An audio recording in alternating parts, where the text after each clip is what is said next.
Sembla que estic cansat mentre parlo, és normal, després d'aquestes sèries, encara que hagi passat unes quantes hores, doncs estic ben cansat després del pes mort.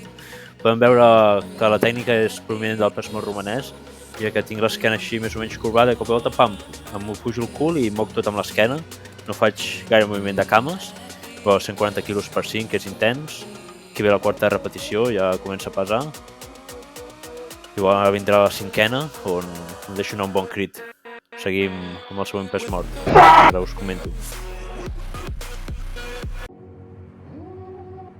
Seguim amb la següent sèrie pes mort.